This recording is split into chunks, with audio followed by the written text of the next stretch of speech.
First Green field trips are a great way to get involved in your course's local community, offering hands-on STEM activities to schools and showcasing your course's environmental stewardship. Ryan Cummings from Elcona Country Club and Randy Brehmer from the Fort Golf Resort explain why you should host your own field trip. My former general manager, who I took over for as golf course superintendent, he challenged me to tell Elcona's story to the local community about our environmental stewardship. And I thought this was a very unique opportunity to kind of tell that story, as well as introduce 13 and 14-year-olds to the game of golf and kind of interact. I also wanted to use this opportunity that I had to start educating them about the opportunities career-wise that the green industry can present itself. Cummings and Brehmer describe how he connected with schools through cold calling.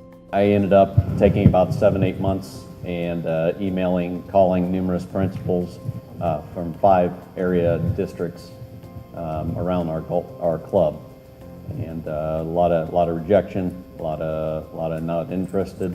Finally, I think it was October, November of 2015, had a principal at our local middle school kind of say, "Hey, this sounds interesting."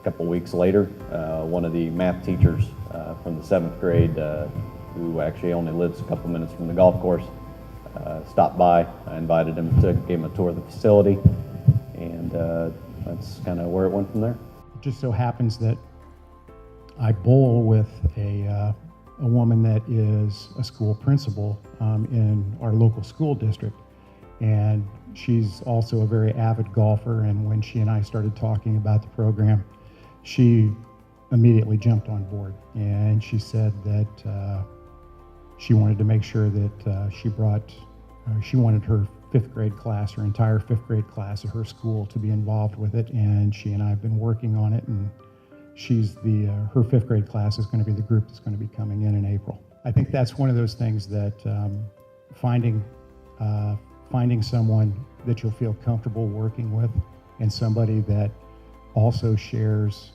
the same interest. Cummings says even though emailing opens doors to working with a school, face-to-face is usually when the details get worked out. Phone calls and emails are what opened the door, in my opinion, for me. The way that the field trip got accomplished, everything was face-to-face. And that initial meeting I had with the principal, showing him the First Green website, a couple of the lesson plans, and face-to-face with the teacher as well. I mean, nothing really got accomplished over email near as much as an in-face or on-site consultation. Cummings and Brehmer advise that you ask your GCSAA field rep or neighboring superintendents for help. My first trip, April of last year, Shane Conroy, who's my local rep, he came out to help with a couple other superintendents in the area. There were a couple trips that I wasn't able to get any. We just did it with some volunteers, some school volunteers, some teachers. And then my last trip, I had a couple other superintendents come out and help.